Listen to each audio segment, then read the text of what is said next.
नमस्कार। चलिए आज भोजन से जुड़े एक ऐसे प्राचीन ज्ञान की दुनिया में गहराई से उतरते हैं जिसे हजारों साल पहले हमारे पूर्वजों ने समझा और अपनाया था।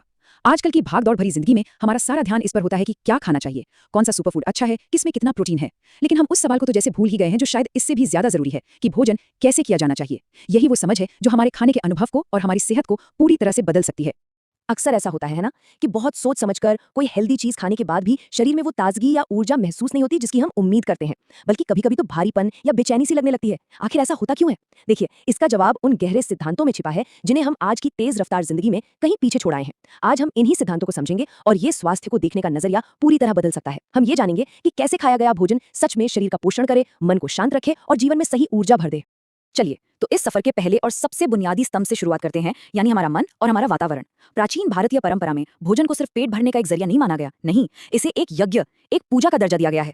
ये एक पवित्र अनुष्ठान है जो सिर्फ हमारे शरीर को नहीं बल्कि हमारी चेतना को भी पोषित करता है। तो इसका सीधा सा मतलब ये हुआ कि खाना खाने से पहले हमारा मानसिक और भावनात्मक रूप से तैयार होना उतना ही जरूरी है जितना कि खाने का पौष्टिक होना। और ये एक लाइन इस पूरे दर्शन का सार है, उसका निचोड़ है। सोचिए जरा, जब कोई काम पूजा की तरह किया जाता है तो हमारा पूरा ध्यान, हमारी पूरी श्रद्धा उस काम में लग जाती है। बिल्कुल वैसे ही जब भोजन को इस सम्मान से देखा जाता है तो हमारा शरीर उसे बेहतर तरीके से अपनाने के लिए तैयार हो जाता है। अगर मन में तनाव है, गुस्सा है या कोई चिंता है तो हमारा पाचन तंत्र ठीक से काम कर ही नहीं सकता। आज का विज्ञान भी यही कहता है कि तनाव में शरीर फाइट या फ्लाइट मोड में चला जाता है, जिससे पाचन की क्रिया धीमी पड़ जाती है। इसीलिए शांत मन और सही माहौल अच्छे पोषण की पहली शर्त है। तो सवाल यह है कि ये पवित्र और शांत माहौल बनाया कैसे जाए। ये सुनने में जितना गहरा लगता है, करने में उतना ही आसान है। सबसे पहला कदम, सारे डिस्ट्रैक्शंस को दूर करना, खास तौर पर मोबाइल फोन और टीवी। जब ध्यान स्क्रीन पर होता है तो दिमाग को ये सिग्नल ही नहीं मिल पाता कि पेट भर गया है और अक्सर जरूरत से ज्यादा खाना खा लिया जाता है। दूसरा, एक शांत और साफ सुथरी जगह पर बैठकर भोजन करें। और तीसरा, जो सबसे जरूरी है, खाने से पहले बस एक पल रुककर उस भोजन के लिए आभार व्यक्त करें, उन किसानों का, प्रकृति का और उन सभी का जिनकी वजह से वो भोजन हमारी थाली तक पहुंचा है। ये छोटा सा अभ्यास मन को शांत करता है और शरीर को भोजन ग्रहण करने के लिए तैयार करता है। जब बिना किसी तनाव के पूरी चेतना के साथ भोजन किया जाता है तो हमारी पाचन शक्ति 30 से 40% तक बढ़ जाती है। चलिए अब दूसरे स्तंभ पर चलते हैं जो शरीर के आंतरिक विज्ञान से जुड़ा है। ये सिर्फ मानसिक तैयारी की बात नहीं है, हमारे शरीर की अपनी एक लय है, एक बायोलॉजिकल क्लॉक है और उसके साथ तालमेल बिठाकर भोजन करना बेहद जरूरी है। आयुर्वेद इसे शरीर की जरूरतों को समझने और उनका सम्मान करने का विज्ञान कहता है। हमारे शास्त्रों में एक बहुत ही सुंदर बात कही गई है, कालानुसारम भोजनम, यानी समय के अनुसार किया गया भोजन ही अमृत के समान है। और यहाँ सबसे दिलचस्प बात यह है कि हमारे शरीर की पाचन शक्ति, जिसे जठराग्नि या पाचन अग्नि कहते हैं, वो सीधे सीधे सूरज की स्थिति से जुड़ी हुई है। जब सूरज आसमान में अपने चरम पर होता है, यानी दोपहर के समय, तब हमारी पाचन अग्नि भी सबसे तेज होती है। इसीलिए दिन का सबसे भारी और पौष्टिक भोजन दोपहर में करने को कहा गया है। वहीं सूर्योदय और सूर्यास्त के समय यह अग्नि धीमी होती है। इसलिए सुबह का नाश्ता और रात का खाना हमेशा हल्का और आसानी से पचने वाला होना चाहिए। जब हम इस प्राकृतिक घड़ी के खिलाफ जाते हैं, जैसे देर रात भारी भोजन करना, तो अपच, गैस और मोटापे जैसी समस्याएं होती हैं, क्योंकि उस समय शरीर पाचन के लिए नहीं बल्कि आराम और खुद की मरम्मत के लिए बना होता है। अच्छा, कब खाना है ये तो समझ लिया, पर कितना खाना है? आयुर्वेद का एक सुनहरा नियम है मिताहार, यानी मॉडरेशन में भोजन करना। इसके अनुसार पेट का केवल आधा हिस्सा यानी 50% ही ठोस भोजन से भरना चाहिए। एक चौथाई 25% हिस्सा तरल चीजों जैसे पानी या छाछ के लिए छोड़ना चाहिए और बाकी का 25% हिस्सा पूरी तरह से खाली रखना चाहिए। ये खाली जगह बहुत जरूरी है ताकि पेट में खाना आसानी से घूम सके और पचने की प्रक्रिया ठीक से चल सके। इसे ऐसे समझिए जैसे मिक्सर ग्राइंडर को अगर लबालब भर दिया जाए तो वो ठीक से काम नहीं कर पाता। ठीक उसी तरह पेट को ठूंस कर भर देने से पाचन तंत्र पर जबरदस्त बोझ पड़ता है, जिससे आलस आता है और शरीर में जहरीले तत्व जमा होते हैं। तो मूल मंत्र ये है, जितनी भूख हो उससे हमेशा थोड़ा कम खाएं।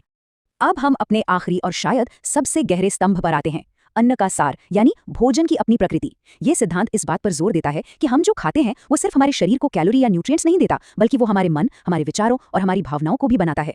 भोजन की अपनी एक ऊर्जा होती है जो हमारे पूरे वजूद पर असर डालती है।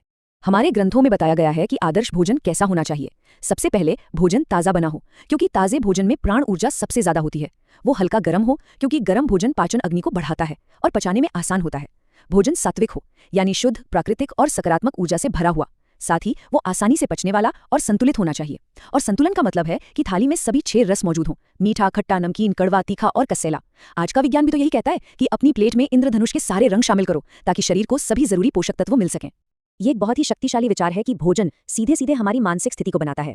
भोजन को 3 श्रेणियों में बांटा गया है, सात्विक, राजसिक और तामसिक।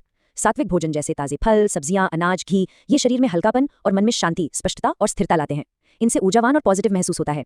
वहीं दूसरी ओर तामसिक भोजन जैसे बासी, बहुत ज्यादा तला हुआ या प्रोसेस्ड खाना शरीर में भारीपन लाता है और मन में सुस्ती, कंफ्यूजन, गुस्सा और नेगेटिव विचार पैदा करता है। इसलिए भोजन का चुनाव सिर्फ शारीरिक स्वास्थ्य का नहीं बल्कि मानसिक और भावनात्मक स्वास्थ्य का भी चुनाव है। और ये सदियों पुरानी कहावत इस पूरे दर्शन को अपने आप में समेट लेती है। ये सिर्फ एक मुहावरा नहीं है, ये एक जैविक और मनोवैज्ञानिक सच्चाई है। हम जो कुछ भी अपने शरीर के अंदर डालते हैं वो हमारी कोशिकाओं का हिस्सा बनता है, हमारे हार्मोन्स पर असर डालता है और आखिर में हमारे विचारों की क्वालिटी और हमारी चेतना के स्तर को तय करता है। ये सिर्फ पोषण का विज्ञान नहीं, ये चेतना का विज्ञान है। तो अंत में बस एक विचार है जिसे अपने साथ लेकर जाना है। हमारी थाली में जो भोजन होता है वो जाने अनजाने हमारे मन का, हमारी आदतों का और हमारे स्वभाव का निर्माण कर रहा है। तो अगली बार जब भोजन करने बैठे तो एक पल के लिए जरूर सोचें, ये भोजन मेरे शरीर को क्या देगा, और उससे भी ज्यादा जरूरी, ये मेरे मन को क्या बना रहा है। इन आसान से सिद्धांतों को अपनाकर न केवल शरीर बल्कि मन को भी स्वस्थ और संतुलित बनाया जा सकता है।